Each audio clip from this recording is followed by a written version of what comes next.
Good evening, dear one, and welcome. You have found your way here to Anchored in Grace at the end of a long day, whatever kind of day it was, the kind that asked too much of you, or the kind that quietly wore you down. However you arrived here, you are welcome, and you do not have to carry any of it any further tonight. So let yourself settle now. Feel the weight of your body sinking down, held by whatever holds you, the bed beneath you, the pillow under your head. Let your shoulders come down from where they have been holding all day. Let your hands open and breathe, slowly in and slowly out. One more. In and out. There is nowhere else you need to be. Nothing left to finish. The day is done, and it was enough. Tonight, we are going to walk together through the Psalms. Not all of them, just the quiet ones. The ones written in the dark, by people who could not sleep either. Kings and shepherds and tired souls who lay awake with their worries, just as you may be lying awake now, and who found, in the end, that they were not alone in the night. We will read the old words slowly. We will rest in them. And if you drift off before we reach the end, dear one, that is not a failure. That is the whole point. There will be no test in the morning. Let the words carry you down into sleep whenever they are ready to. Now, before we begin, I want you to picture something with me. Imagine you are lying beneath a wide night sky, not a city sky, dim and orange, but a deep country sky, far from any lights, the kind our grandparents knew, the kind where the stars are not scattered but poured out, thousands of them, more than you could ever count. And here is the thing about a night sky like that. When you first look up, it can almost feel like too much. So many points of light, so much to take in. For a moment, your mind wants to count them, to sort them, to make sense of the whole vast thing at once. But you cannot. And slowly, you stop trying. You simply lie there, and you let the sky be the sky. You let it hold itself. Your thoughts tonight are a little like those stars, dear one. There are so many of them. The worry about tomorrow, the thing you said, the thing you didn't say, the bill, the person you love who is far away, the ache in your body, the question with no answer. One after another, lighting up in the dark of your mind until it feels like too much to hold. But you were never meant to hold them all. You were never meant to count every star. There is one who has already numbered them, every single one, the worries you can name and the ones you cannot. And tonight, one by one, we are going to hand them up to him and let him keep watch over them so that you don't have to. Let us begin where so many of these songs begin. In the dark, with someone who is afraid. Listen now to the words from the book of Psalms, the 3rd Psalm, a song of David when he fled from his own son. A man with every reason in the world to lie awake. Yahweh, how my adversaries have increased. Many are those who rise up against me. Many there are who say of my soul, there is no help for him in God. But you, Yahweh, are a shield around me, my glory, and the one who lifts up my head. I cry to Yahweh with my voice, and he answers me out of his holy hill. I laid myself down and slept. I awakened, for Yahweh sustains me. I will not be afraid of 10,000s of people who have set themselves against me on every side. Arise, Yahweh, save me, my God. Salvation belongs to Yahweh. May your blessing be on your people. Did you hear it, dear one? Right there in the middle of all that fear. Enemies on every side, voices saying there is no help for him. And then, so simply, so quietly, one small sentence. I laid myself down and slept. He did not solve it first. The enemies were still out there. The trouble had not passed. But somewhere in the night, this frightened man stopped trying to hold the whole sky of his worries. He set his head down, and he trusted that the one who was a shield around him would keep watch while he slept. I awakened, he says, for Yahweh sustains me. He woke up. Morning came. He was still held.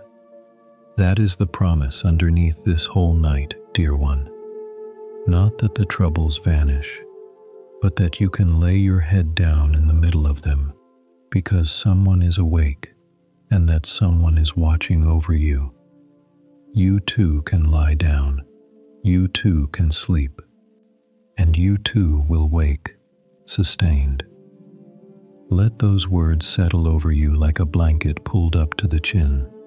I laid myself down and slept. Say it in your own heart if you like. Slowly. I lay myself down, and I will sleep. Now, sometimes the trouble is not enemies at the door. Sometimes it is quieter than that, and older. Sometimes it is the long ache of waiting. The prayer you have prayed so many times you have stopped expecting an answer. The night that has gone on so long, you have forgotten what morning feels like. If that is you tonight, dear one, there is a psalm for you too. David wrote this one as well, and he does not hide how tired he is. Listen now, from the 13th Psalm. How long, Yahweh, will you forget me forever? How long will you hide your face from me? How long shall I take counsel in my soul, having sorrow in my heart every day? Behold, and answer me, Yahweh my God. Give light to my eyes, lest I sleep in death. But I trust in your loving kindness. My heart rejoices in your salvation. I will sing to Yahweh, because he has been good to me. 4 times he asks it. How long? How long? How long? How long? There is no pretending here, no forcing a smile. He says the true thing. It has been too long, and I am weary, and I feel forgotten. And notice, dear one, God does not scold him for saying it. The honest, tired prayer is welcome. Yours is welcome too tonight. Whatever how long is sitting in your own chest, you are allowed to bring it here. You do not have to tidy it up first. But watch what happens by the end. The words do not change the circumstances. They change him. From how long have you forgotten me? To, but I trust in your loving kindness. From sorrow every day, to, my heart rejoices in your salvation. He is not there yet, but he has turned. He has turned his tired face ever so slightly toward the one who has been good to him before and who will be good to him again. You can turn that way too, dear one. Just a little, just tonight. You do not have to feel it all at once. You only have to lean, the way a tired body leans into a pillow, toward the one who has not forgotten you, even on the longest night. There is a thirst underneath all of this, underneath the fear and the waiting, a longing that the day keeps us too busy to feel, but that rises up quietly in the dark when everything else has gone still. A longing for God himself, to be near him, to be safe in him, to rest. There is a psalm that names that longing more beautifully than any other. It begins with a picture of a deer out in the wild country, having walked a long, dry way, coming at last to the water. Listen now from the 42nd Psalm. As the deer pants for the water brooks, so my soul pants after you, God. My soul thirsts for God, for the living God. By day, Yahweh will command his loving kindness, and in the night his song shall be with me, a prayer to the God of my life. Why are you in despair, my soul? Why are you disturbed within me? Hope in God, for I shall still praise him, my Savior and my God. In the night his song shall be with me. Hear that, dear one. The night is not empty. The night is not silent. Even now, in this dark and quiet hour, there is a song being sung over you, low and steady and kind. The song of the God of your life, who does not sleep, who keeps singing while you rest. And notice how he speaks to himself. Why are you disturbed within me? He is doing the very thing you may be doing right now, talking gently to his own restless heart, coaxing it toward stillness. Not with harsh words, not, "Be quiet, what is wrong with you?" but softly, "Hope in God. It will be all right. You will praise him again." You can speak to your own heart that way tonight, the way you would speak to a frightened child, or to someone you love very much. There now, hope in God. Rest now. He is here. So let the thirst be met. Let the panting slow. The deer has reached the water. You have reached the water. There is no more distance to cross tonight. We have only just begun, dear one, and already I hope you feel it. The room a little softer, your breath a little slower, the sky of your thoughts a little quieter than it was. We laid our fear down with David, and we slept. We brought our long waiting, our how long, and we turned, just a little, toward the one who has been good. And we let the night become not an empty darkness, but a place where a song is sung over us. Rest here a moment. There is no hurry. And when you are ready, we will go on together, a little deeper into the quiet.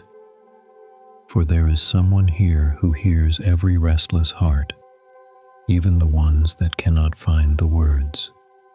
And in the next part of our night, we will listen for how he hears. But for now, simply breathe and rest. You are safe here. You are held. Good night, dear one, if sleep is already near. And if it is not, stay with me. The night is long, and we have only begun. Part 2, he hears the restless heart. Welcome back, dear one. Or if you are only joining the night now, then simply, welcome, come and rest. Breathe first, slow in and out. Feel the bed hold you again. Nothing to do here, only to lie still and listen. In the part behind us, we found what to lean into in the dark, not a solution. A presence, and a song sung over us in the night. But we left a question hanging, dear one.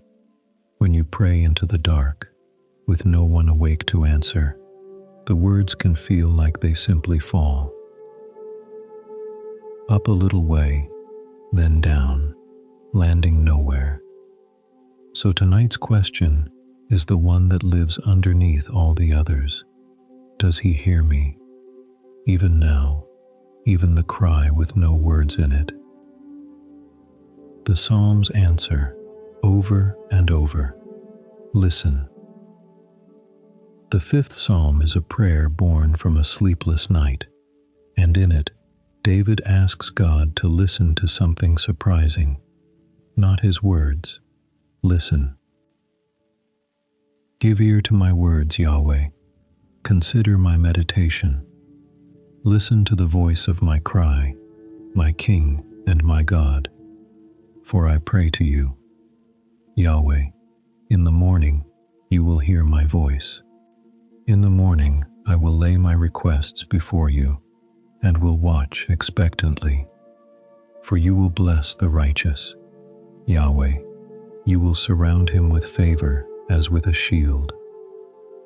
Listen to the voice of my cry. Not the words, dear one, the cry, the sound underneath the words, the feeling too deep for language, because sometimes, at the end of a hard day, you do not have the words. You only have the ache, the sigh, the tears with no sentence attached. And here is the gentle truth. God hears the cry, even when there are no words at all. You do not have to pray well tonight. The sigh in your chest is already a prayer, and it is already heard. So if he hears even the wordless cry, then the question changes. It is no longer, will he hear me? It becomes, what do I do with all I am carrying? Do I keep holding it while I speak, or is there somewhere to set it down? There is, and the 55th Psalm gives us the place, in one of the most freeing sentences in all of Scripture. Listen, as for me, I will call on God, and Yahweh will save me. Evening, morning, and at noon I will cry out in distress. He will hear my voice. Cast your burden on Yahweh, and he will sustain you. He will never allow the righteous to be moved. Cast your burden on Yahweh. Feel the shape of that word, dear one. Cast, not carry, not manage, not hold a little tighter. Cast, to throw it up and out of your own tired arms, into hands strong enough to hold it. Picture it, every heavy thing you have carried into this bed. Name one, gently, just the heaviest one, and imagine handing it up, not solving it, not hiding it, simply placing it into hands that will not drop it, and will not grow tired, and will still be holding it when you wake, and he will sustain you. That is the promise on the other side of the casting. You let go of the weight, and instead of falling, you are held. The strength you were using to carry it, you no longer need tonight. Let that strength go soft. Let your whole body go soft. Someone stronger is holding what you held. But maybe a small doubt remains. It is easy to say, cast it, and he will sustain you. Has he ever really done it before? Has he ever actually caught what someone threw? He has, and the one who wrote the 116th Psalm is looking back at the very night it happened. Listen, I love Yahweh because he listens to my voice and my cries for mercy. Because he has turned his ear to me, therefore I will call on him as long as I live. Yahweh is gracious and righteous. Yes, our God is merciful. I was brought low, and he saved me.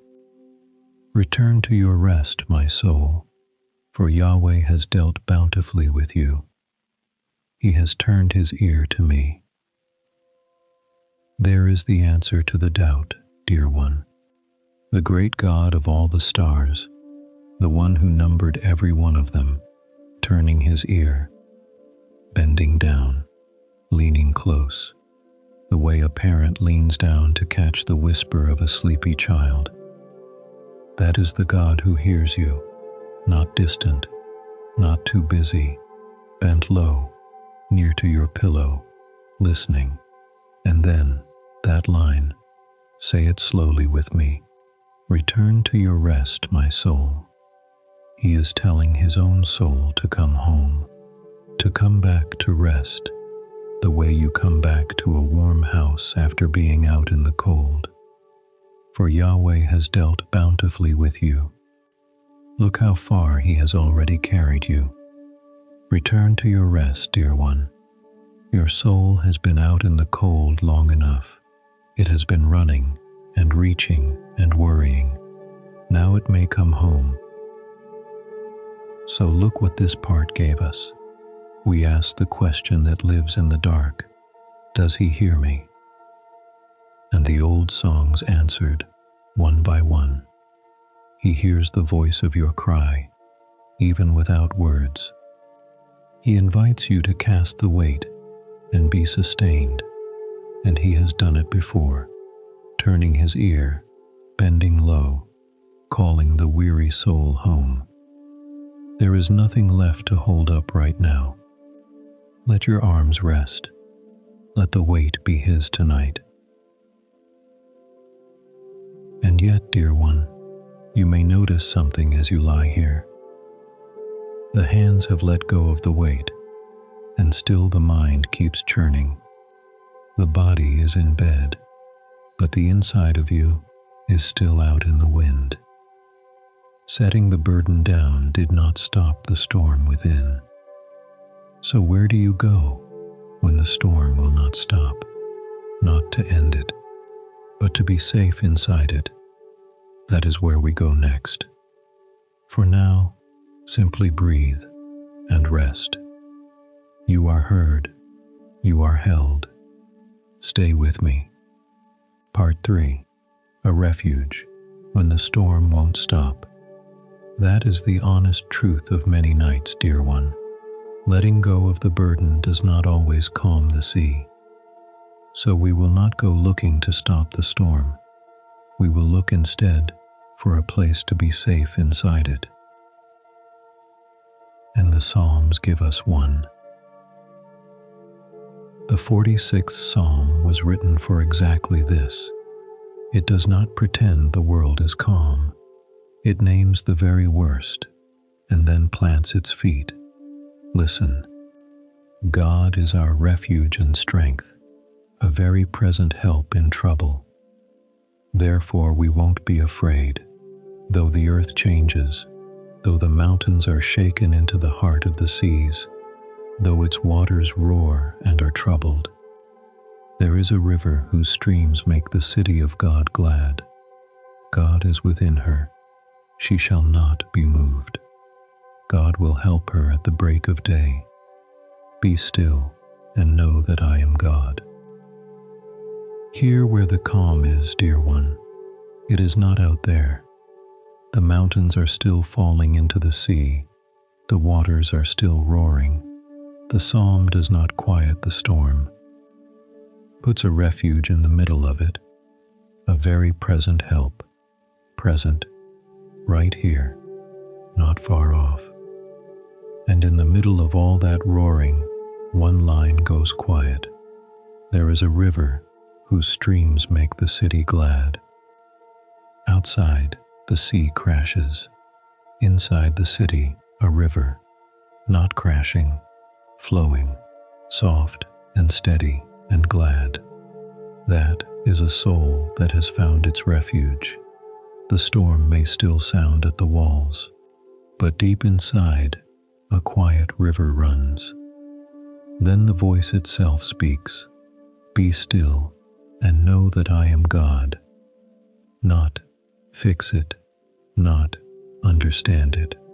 Be still and know. The stillness comes first. The knowing follows. But that is where the real trouble hides, isn't it? It is one thing to be told, be still. It is another to actually find the stillness when your heart keeps racing ahead. So how? Where does a restless heart actually set itself down? The 62nd Psalm answers that in the quietest voice in all the Psalms. Listen. My soul rests in God alone. My salvation is from Him.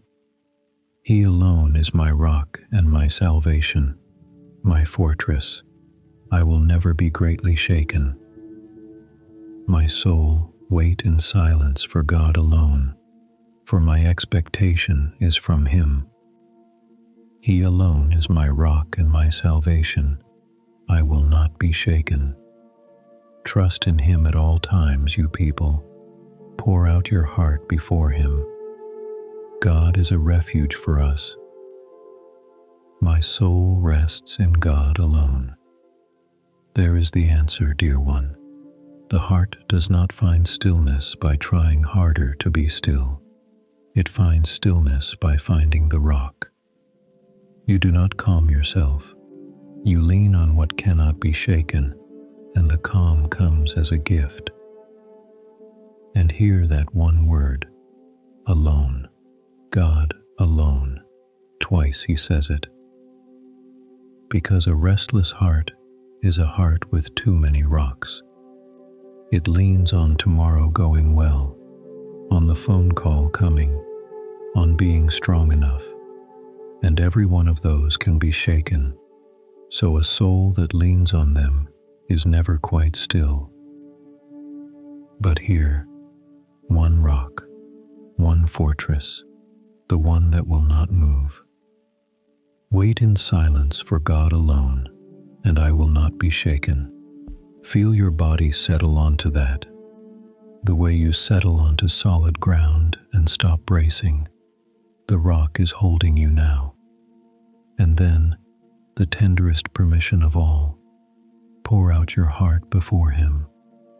You do not come to the rock by hiding what is in you. You come by pouring it out, the fear you have not said aloud, the tiredness underneath the tiredness. Pour it out, here, where it is safe, and let the empty place fill with quiet. So look what we found, dear one. We came in from a storm that would not stop, and we learned we do not have to stop it. There is a refuge in the middle of it, a very present help, a river running quiet inside the roaring, and a rock for the restless heart to lean on. So stillness comes not by force, but as a gift. Say it once, gently, as your own. My soul rests in God alone.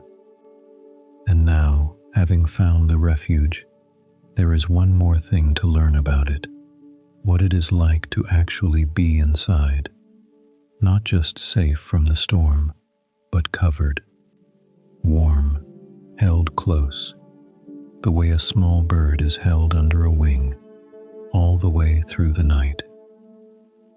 That is where we go next. For now, simply breathe and rest. The storm may still sound far off, but you are inside now, where the river runs. You are safe. You are held. Stay with me. Part 4. Under His wings. A small bird under a wing. Hold that picture a moment, dear one.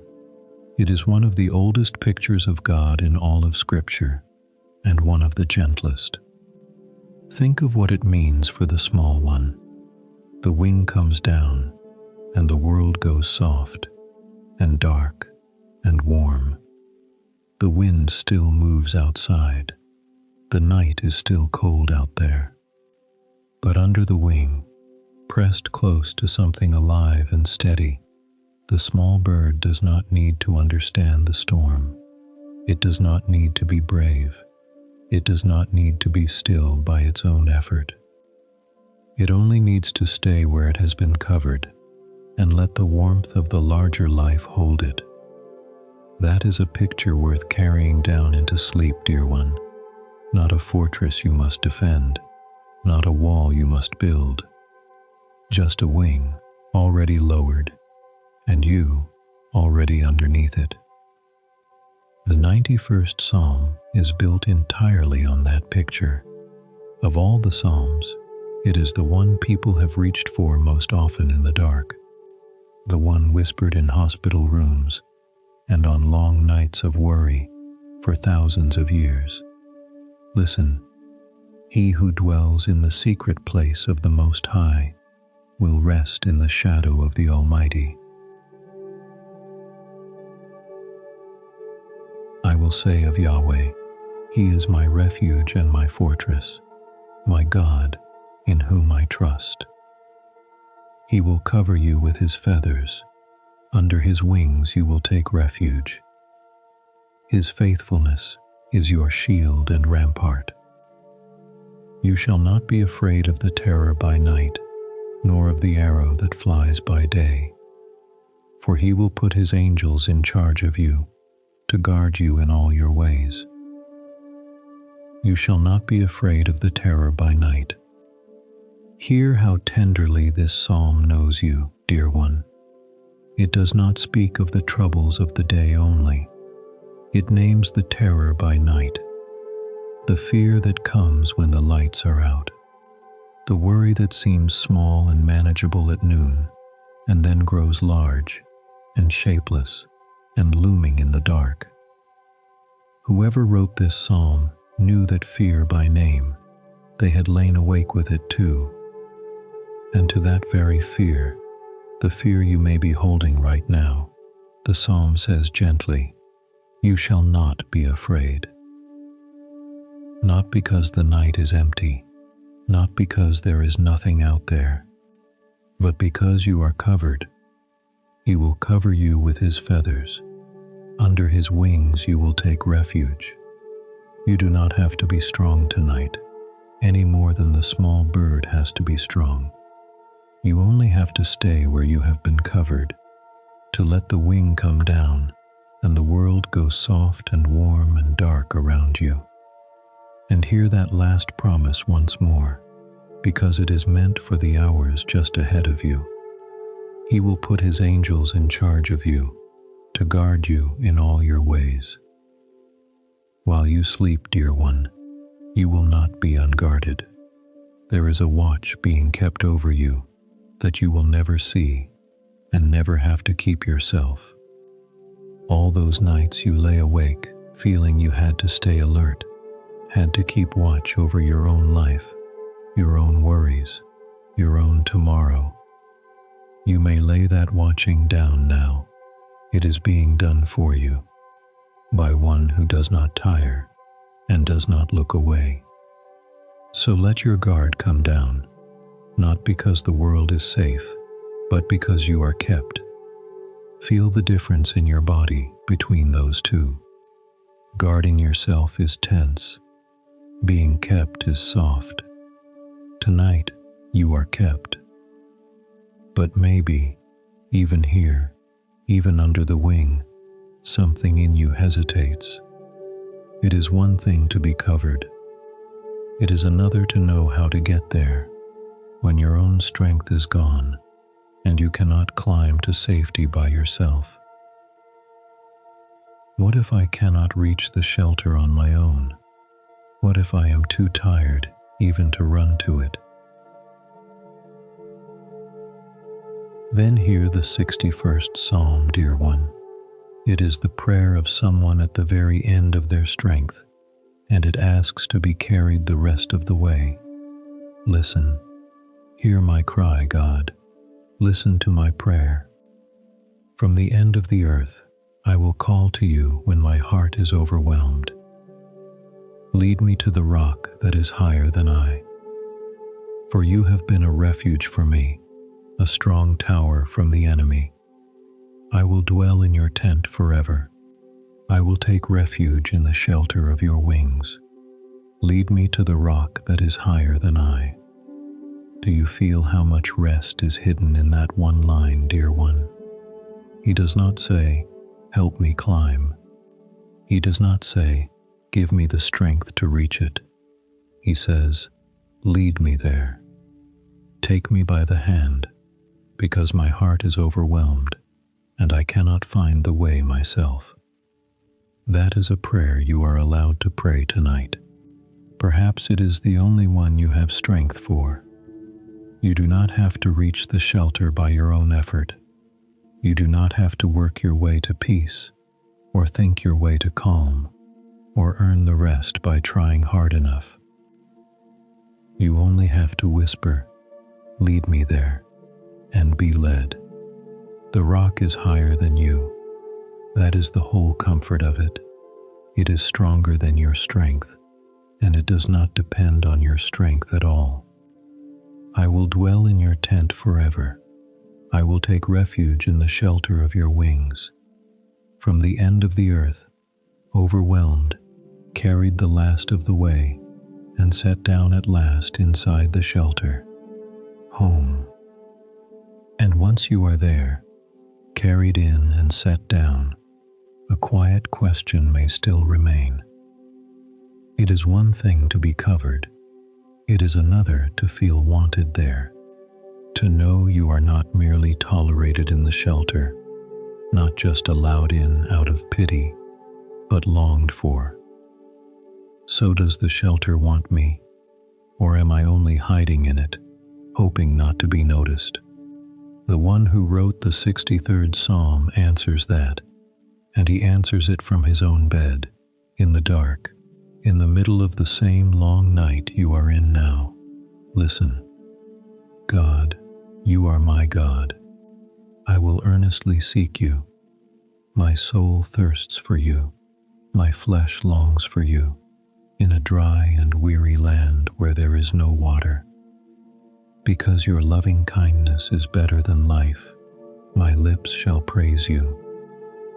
When I remember you on my bed and think about you in the night watches, I have been helped. Therefore in the shadow of your wings I will rejoice. My soul follows hard after you. Your right hand holds me up. When I remember you on my bed and think of you in the night watches, here is someone lying awake, dear one, exactly as you may be. The night watches, those long, dark, quiet hours when the whole world seems asleep but you. And what does he do with those hours? He does not fill them with worry. He does not spend them counting his fears. He fills them with remembering. He turns the sleepless hours into hours of being near. That is a quiet gift hidden inside a wakeful night, dear one. If sleep will not come just yet, the hours do not have to be wasted on dread. They can become what they became for him, hours of remembering that you are held, and hear the longing running all through it. My soul thirsts for you. My flesh longs for you. My soul follows hard after you. This is not a bird merely hiding under a wing because it has nowhere else to go. This is a soul that wants to be there, that has found in the shelter itself the very thing it was always thirsty for. So the shelter does want you, dear one. The longing runs both ways. You are not tolerated under the wing. You are wanted there, held up by a right hand that is glad to hold you. In the shadow of your wings I will rejoice, he says. Not only I will be safe, I will rejoice. There is gladness in the shelter, not only refuge, not only escape from the storm, but joy in the one who covers you. Let that settle over you now, like the wing itself coming down. You are covered, you are guarded, you were carried here when you could not walk, and you are wanted, deeply wanted, right where you are. Rest in that a while. There is no hurry at all. So look how far into the night we have come, dear one. We were afraid, and we laid our fear down and slept. We wondered if we were heard, and found an ear bent low to our pillow. We were caught in a storm, and found a refuge in the very middle of it. And now we have been carried under the wing, covered, guarded, and wanted. You could let go right here if sleep is near. Held under the wing is a good place to stop and slip down into rest. No one will wake you. The watch is being kept. But if you are still here with me, still awake in the quiet, there is more of the night to walk. For the wing is where we rest. Yet a life is not only rest. There are valleys we must walk through, dark ones we would never have chosen. And the question waiting for us there is this: when the sheltered one must leave the shelter and walk down into the dark valley, does he walk it alone? Or does someone go down into it with him, step for step, all the way through? Part 5. The Shepherd Through the Valley. He does not walk it alone. That is the answer, dear one, and the whole of Scripture leans on it. But it is worth hearing slowly, because the heart forgets it so easily in the dark. There is a psalm that has walked with more frightened people through more dark valleys than any other set of words ever written. You have heard it before. Perhaps you know it by heart. But tonight, I do not want you to recite it. I want you to lie still and let it be spoken over you, slowly, the way it was meant to be. Listen, from the 23rd Psalm. Yahweh is my shepherd, I shall lack nothing. He makes me lie down in green pastures. He leads me beside still waters. He restores my soul. He guides me in the paths of righteousness for his name's sake. Stop there a moment, dear one. Just there. He makes me lie down. Isn't that a strange and beautiful thing to say? Not, he lets me lie down. Not, he permits it, if I have earned it. He makes me. Anyone who has kept sheep will tell you something about them. A sheep will not lie down when it is afraid. It will not lie down when it is hungry, or when it senses something moving in the grass, or when the other sheep are restless. A sheep lies down only when everything in it says, "It is safe here. I am fed. Someone is watching." So when the shepherd makes his sheep lie down, he is not forcing them. He is doing something far kinder. He is making them safe enough to stop standing. He is removing, one by one, all the reasons they had to stay on their feet. That is what is being done for you tonight, dear one.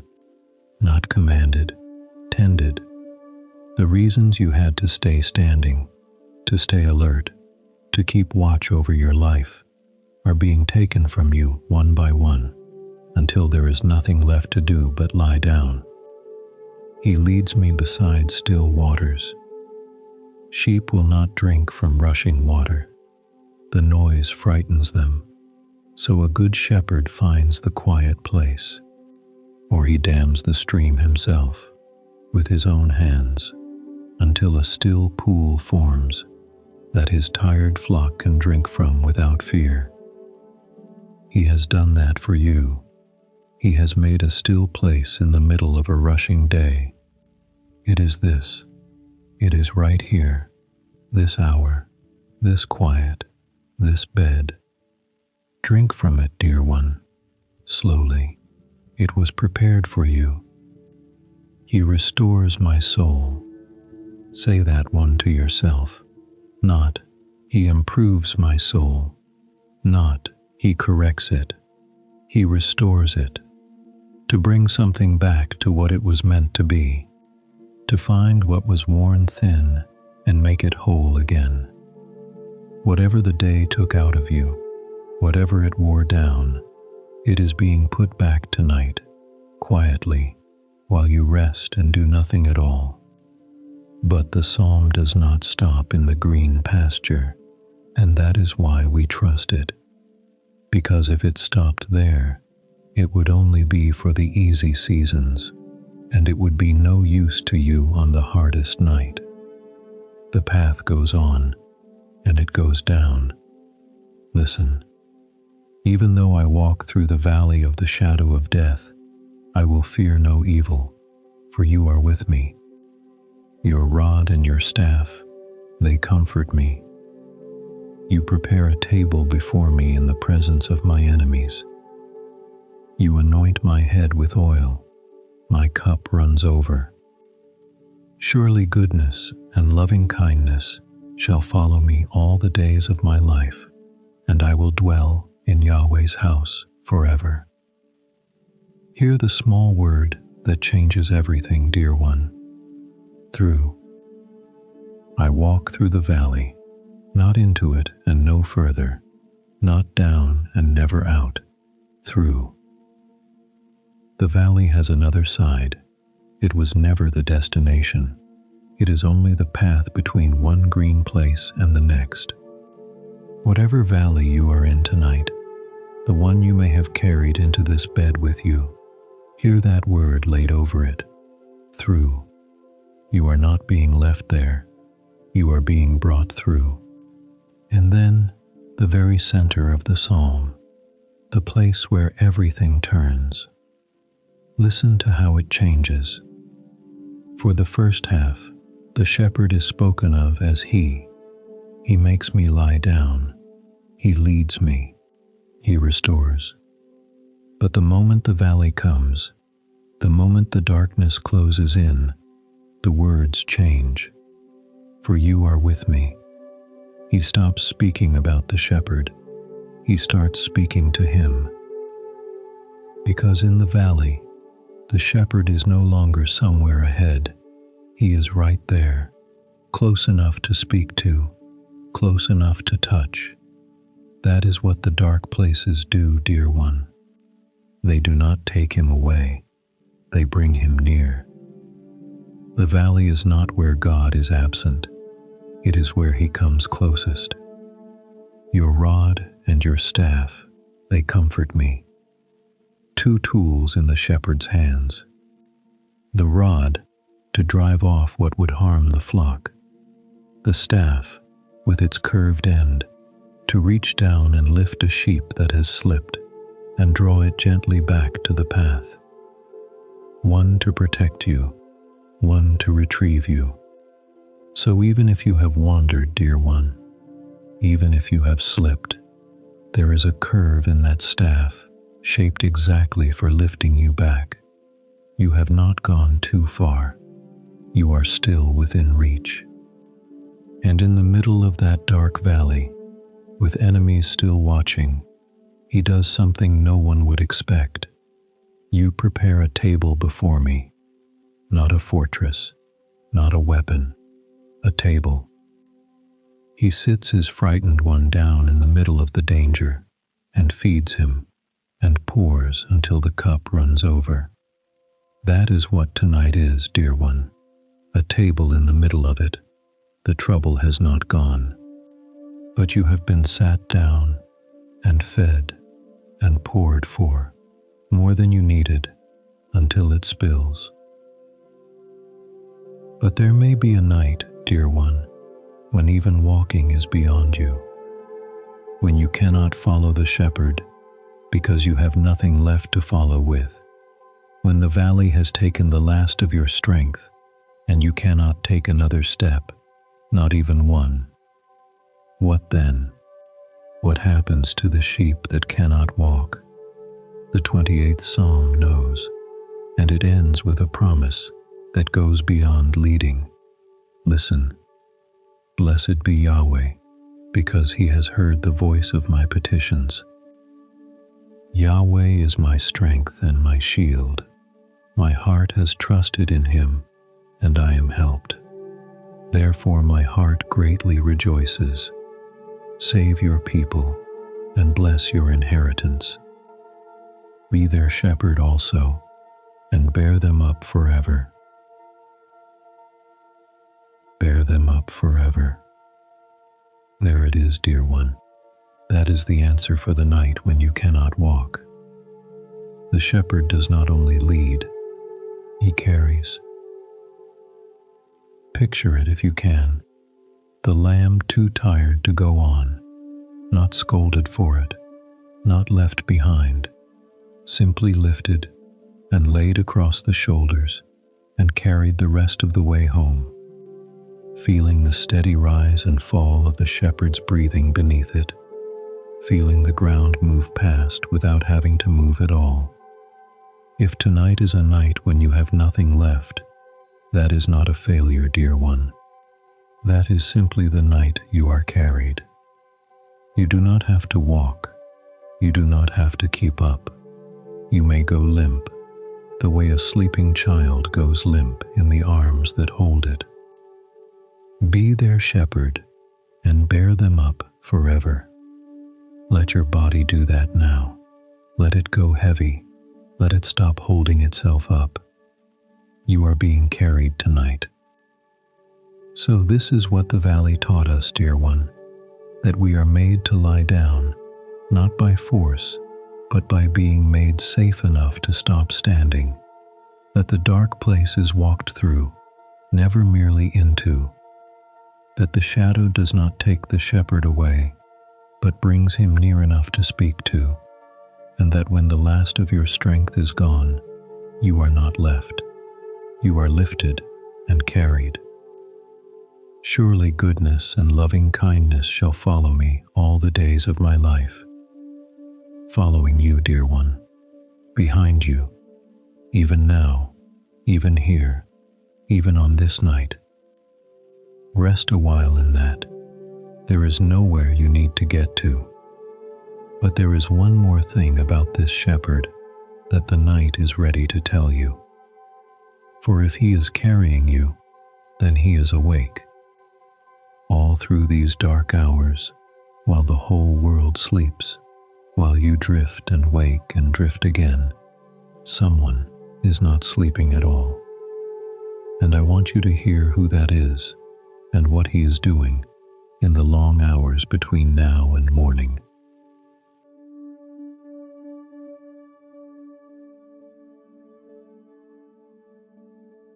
Part 6. The One Who Never Sleeps. Somewhere out there tonight, dear one, the world has gone quiet. The lights in the houses have gone out, one by one.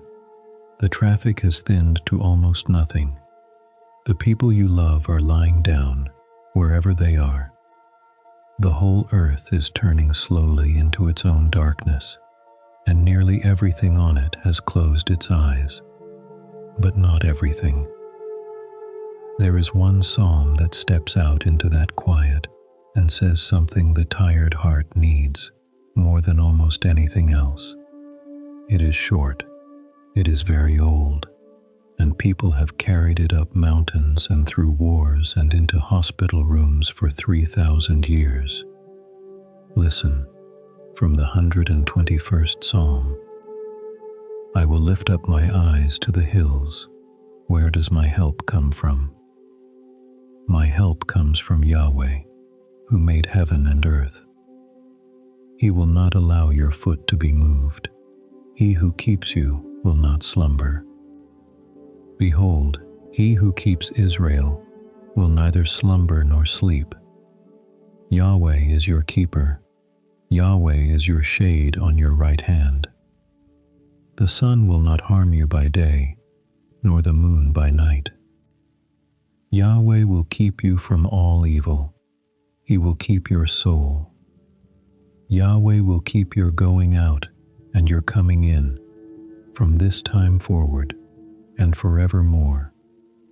He will neither slumber nor sleep. Let that sink all the way down, dear one. Right now, in this hour, while your body grows heavy and your thoughts begin to loosen, someone is awake, not restless, not anxious, not pacing the floor the way you have paced it, simply awake, watching, keeping. And notice how the psalm says it twice, as though it knew you would need to hear it more than once. He who keeps you will not slumber, and then again, he will neither slumber nor sleep. As if the writer leaned closer the second time and said it slower, because he could see you were not sure you believed it yet. Here is why that matters so much tonight. Somewhere inside every anxious mind is a small, exhausted belief that if we stop watching, everything will fall apart, that we are the ones holding it together, that the vigilance is ours to keep, and if we let it go for 8 hours, something will slip. That is why the mind will not go quiet, dear one. It thinks it is on duty. And this psalm walks up to that tired sentry inside you and says, gently, you may stand down now. The watch is not yours. It never was. Someone else is keeping it, and he does not need to sleep, and he has never once looked away. 6 times in that little psalm, the word keep, keep, keep, keep. Yahweh is your keeper. He will keep your soul. He will keep your going out and your coming in. Everything you have been trying to hold, he is already holding. So let the sentry sit down, dear one. Let the shoulders drop. You are relieved of duty. Go to sleep. But perhaps a smaller doubt is still awake in you, a quieter one. It does not doubt that God is awake. It doubts that he is awake for you. He keeps the whole world, and the world is very large, and you are very small. So does the one who is watching the whole of it really have his eyes on this one bed, in this one room, on this one ordinary night? The 8th Psalm asks that exact question, and it asks it while lying out under the night sky. Listen. Yahweh, our Lord, how majestic is your name in all the earth. You have set your glory above the heavens. When I consider your heavens, the work of your fingers, the moon and the stars, which you have ordained, what is man, that you think of him? What is the Son of Man, that you care for him? For you have made him a little lower than the angels, and crowned him with glory and honor. What is man, that you think of him? There is the question, dear one, asked by someone lying out under that same enormous sky we imagined together at the beginning of this night. He looks up. He sees the moon and the stars, more than he could ever count. He feels how small he is beneath it all, and he asks the honest thing, why would you think of me? He does not answer with an argument. He answers with a fact. You do. You do think of him. You have crowned him with glory and honor. The smallness is real, and so is the love, both at once.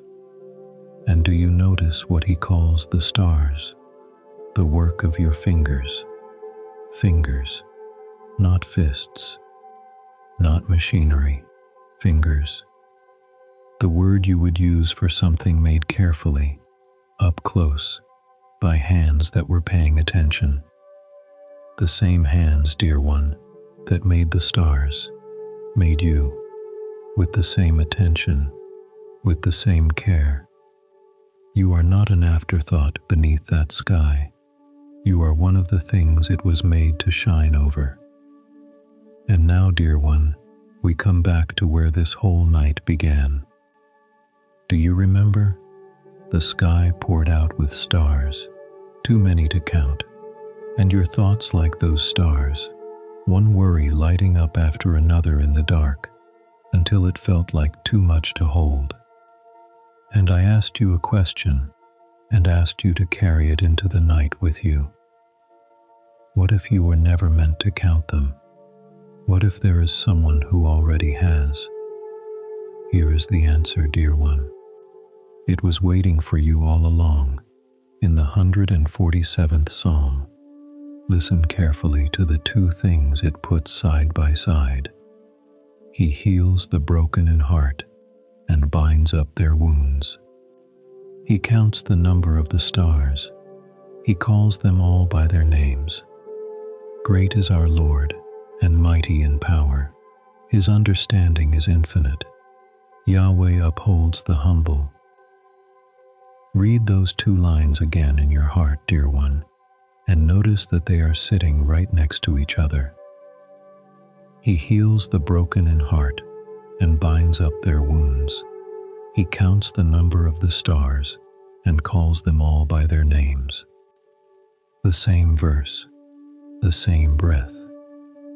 The one who is numbering all those stars is at this very moment bending over one broken heart, binding up its wounds. He does not do the vast thing instead of the small thing. He does both with the same steady hands on the same quiet night. And hear what he does with the stars. He does not merely count them. He calls them all by their names. Every one, not a number in a crowd, a name. He knows them one by one, the way you know the faces of the people you love. So all those small lights in the dark of your mind tonight, dear one, every worry, the one you can name and the one you have never found words for, the old one you are tired of carrying, and the new one that arrived today. He has already numbered them, every single one. He knows each one by name better than you do. You were never meant to count them.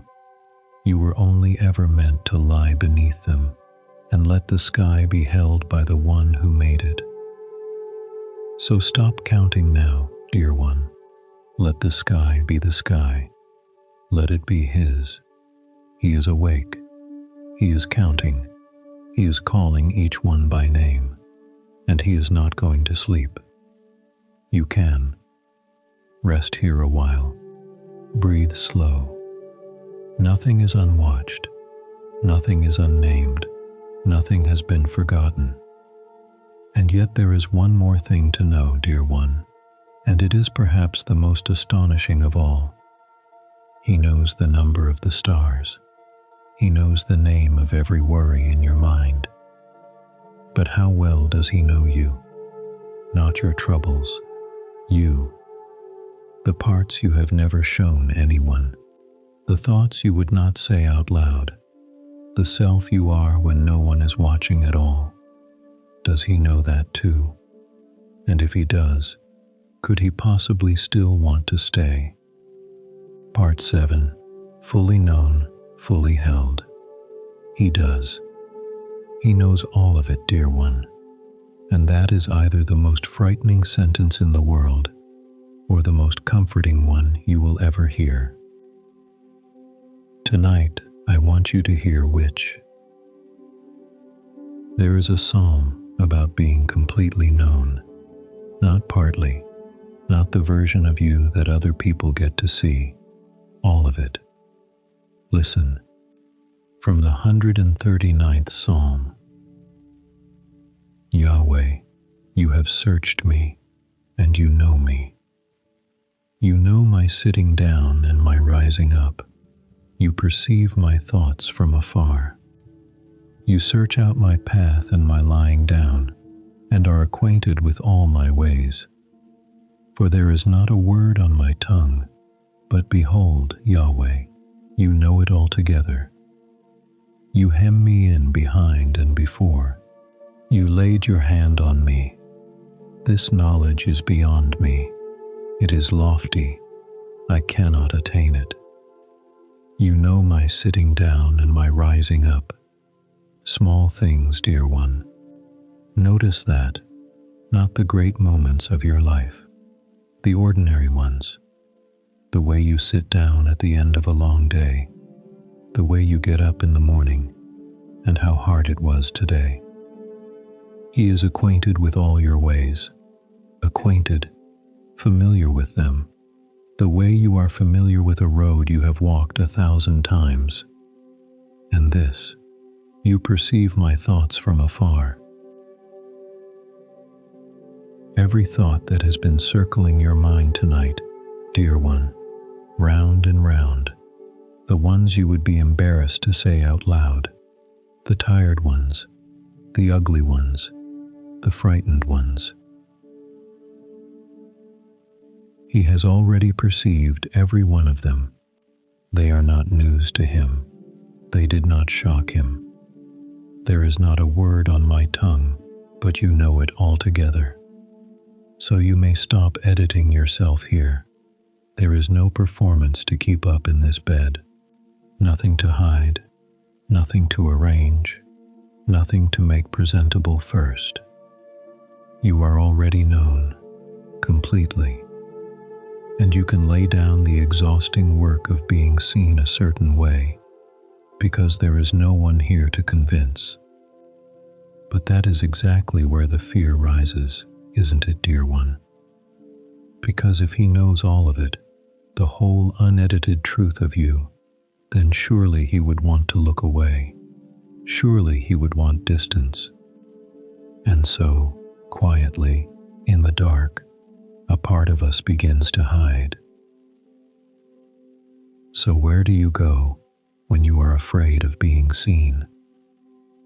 The psalm asks the very same question, and what it finds is the opposite of what it feared.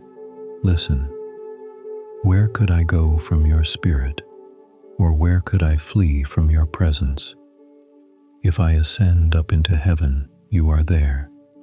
If I make my bed in the depths, behold, you are there. If I take the wings of the dawn and settle in the uttermost parts of the sea, even there your hand will lead me, and your right hand will hold me. If I say, surely the darkness will overwhelm me, the light around me will be night. Even the darkness doesn't hide from you, but the night shines as the day. The darkness is like light to you. Hear what he was expecting to find, dear one, and hear what he found instead. He runs up to heaven, down to the depths, out to the farthest edge of the sea, everywhere a soul goes when it wants to hide.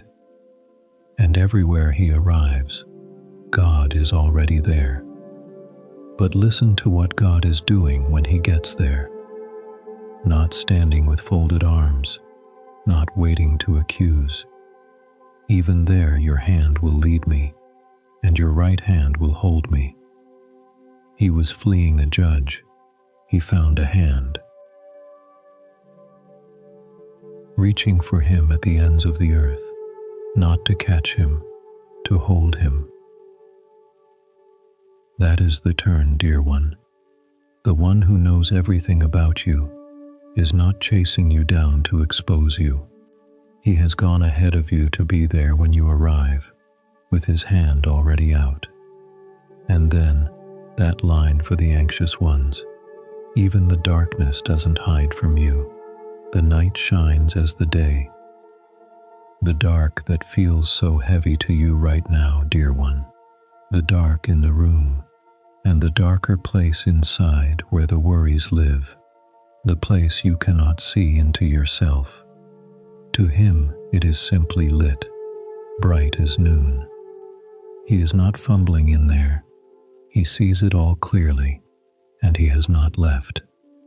So you may stop hiding tonight. There is nowhere to hide, and, dear one, wonderfully, there is no need. But if he sees all of it and stays, then one question remains, the deepest one. What does he actually think of you? Listen, the psalm goes on. For you formed my inmost being. You knit me together in my mother's womb. I will give thanks to you, for I am fearfully and wonderfully made. Your works are wonderful. My soul knows that very well. My frame wasn't hidden from you when I was made in secret, woven together in the depths of the earth. Your eyes saw my body. In your book they were all written, the days that were ordained for me, when as yet there were none of them. How precious to me are your thoughts, God. How vast is their sum. If I would count them, they are more in number than the sand. When I awake, I am still with you. You knit me together. Slow, patient work, dear one. The work of someone sitting with something in their hands for a long time, making it carefully, on purpose, stitch by stitch. You were not assembled, you were knit. And hear how he counts. How precious are your thoughts toward me, more in number than the sand. Do you see what has happened, dear one? All this night we have been speaking of things too many to count. The stars, your worries. And now here is one more countless thing. His thoughts toward you. More than the grains of sand on every shore. You have spent the day, perhaps, feeling unthought of, overlooked. A small life in a large world. And all the while, the thoughts of God toward you have been piling up like sand, uncountable, unearned, precious. And then that last small line, laid down like a blanket. When I awake, I am still with you. Sleep will not separate you from him tonight, dear one. You will go down into the dark of sleep, and he will be there. You will come up into the morning, and he will still be there. Nothing about you will be unattended in the hours between. But maybe you are lying there thinking, he knows all of it. Yes, and what he knows is not very good. The failures, the things you would undo, the person you meant to be by now and are not. Then hear the last word of this part, dear one, from the 103rd Psalm, and let it be gentle on you. Listen. Yahweh is merciful and gracious, slow to anger, and abundant in loving kindness. He has not dealt with us according to our sins, nor repaid us for our iniquities. For as the heavens are high above the earth, so great is his loving kindness toward those who fear him. As far as the east is from the west, so far has he removed our transgressions from us. Like a father has compassion on his children, so Yahweh has compassion on those who fear him. For he knows how we are formed. He remembers that we are dust. He remembers that we are dust. O dear one, sit with that a moment. He is not surprised by your frailty.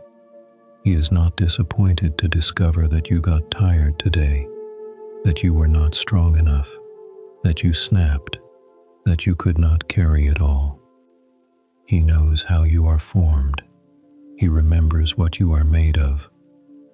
Dust and breath and a heart that can only hold so much. The person who is hardest on you tonight is probably you. He is not like that. Like a father has compassion on his children, so he has compassion on you. Not the exasperated sigh you may have been imagining. Compassion. The look a parent gives a child who has fallen asleep in their clothes, worn out from a day that was too big for them, as far as the east is from the west. Think how far that is, dear one. Not north and south, which meet at a pole, east and west, which never meet at all, no matter how far you travel. That is how far the things you carry with shame have been carried away from you. You do not have to hold them again tonight. You are not holding them. They are gone in a direction with no end. So here is where the night has brought you, dear one. You are fully known, every thought perceived, every word already heard, every hidden place lit up like noon, and you are fully held, not chased, held, by a hand that went ahead of you to the ends of the earth, just to be there when you arrived. Known completely, and wanted anyway, seen entirely, and loved still. That is the safest place a human heart can ever lie down. Let your body rest there now. There is nothing left to explain, nothing left to defend, nothing left to hide. And now, dear one, the night is growing late, and there is only a little further to go. You have been searched and found and held, but a soul that has been running for a long time does not only need to be found, it needs to be fed. It needs its long thirst finally, quietly answered. So let us go, in this last hour of the night, to the one who opens his hand and satisfies the desire of every living thing. Part 8. He satisfies the weary. There is a kind of tiredness, dear one, that sleep alone does not fix. You have felt it, I think, the tiredness that is still there in the morning, even after a full night. It is not the body, it is something underneath the body, a soul running on empty that has been giving out for a long time and has not been filled back up. The Psalms have a word for that too, and it is one of the gentlest words in all of them. Listen, from the 145th Psalm.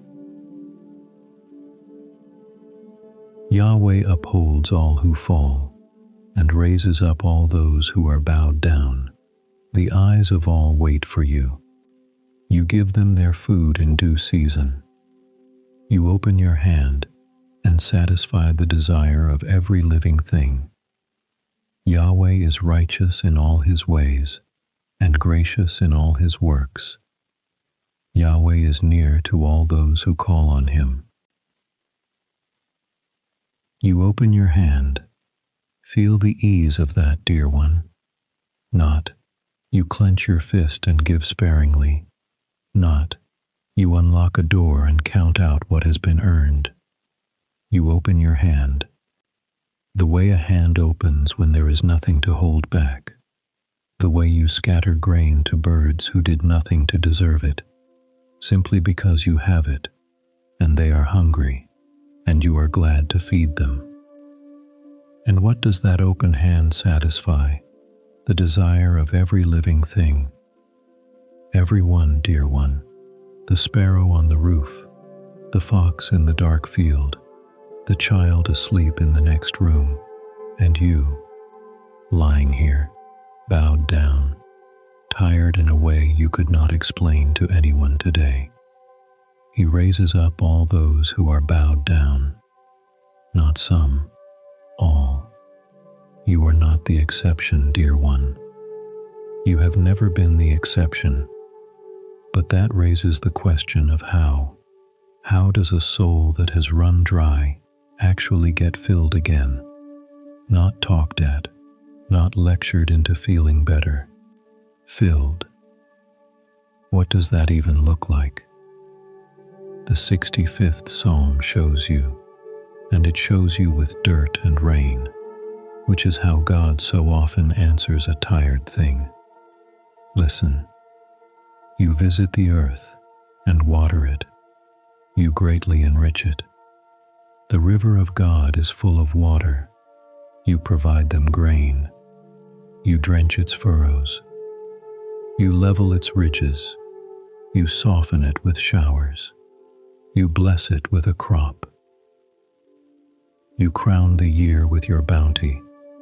Your carts overflow with abundance. The wilderness grasslands overflow. The hills are clothed with gladness. The pastures are covered with flocks. The valleys also are clothed with grain. They shout for joy. They also sing. You soften it with showers. There, dear one, that is how a dry thing is restored. Not broken open, not forced, softened. Slowly, rain falling all night on hard ground, hour after quiet hour, until what was baked and cracked and closed gives way and opens and drinks. That is what is happening to you right now, dear one. You have not been asked to do anything tonight, only to lie still under it, the way a field lies still under rain. The words have been falling on you for hours, softening, soaking down. You cannot feel a field growing. It does not happen where anyone can see. It happens in the dark, slowly, under the rain, while everything above the ground is perfectly still. And then, the harvest. You crown the year with your bounty. The hills clothed with gladness, the valleys shouting for joy. All of it from ground that lay quiet in the dark and did nothing but receive. You do not have to produce anything tonight, dear one. You only have to receive. Let the rain fall. And here is something else the night wants you to know before it takes you. Perhaps you have thought of the darkness as an interruption, something to get through, the empty hours between two useful days. But the darkness was made on purpose, dear one. It was made for you. Listen. He appointed the moon for seasons. The sun knows when to set. You make darkness, and it is night, in which all the animals of the forest prowl. The young lions roar after their prey and seek their food from God. The sun rises, and they steal away and lie down in their dens. Man goes out to his work, to his labor until the evening. Yahweh, how many are your works? In wisdom you have made them all. You make darkness, and it is night. It is not an accident, dear one. It is not the absence of something better. He made it, deliberately, the way he made the light. The night is not a gap in the world. It is part of the design. And look at what the night is for. The lions go out. The forest wakes and moves and is fed. And when morning comes, they steal away and lie down in their dens, and the fields fill with people going out to work. The whole world takes turns. Half of it is always resting. Even the sun, dear one. The sun knows when to set. It does not argue about it. It does not stay up worrying that the day was not enough. It knows, and it goes down, and so may you. Your labor is until the evening, the psalm says, until the evening, not past it, not into the night. The evening has come. Your labor is over. You have permission to stop, the same permission the sun has, written into the world from the beginning. Let the day set, dear one. It knows when to go. And now, dear one, we are very nearly at the end of our night. Look at how far you have come. You came here with a mind that would not be still, and a sky of thoughts too many to count. You laid your fear down and learned that rest can begin before the trouble ends. You were heard, even the cry that had no words.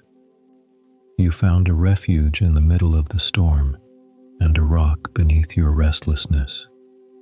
You were covered with feathers and guarded through the dark.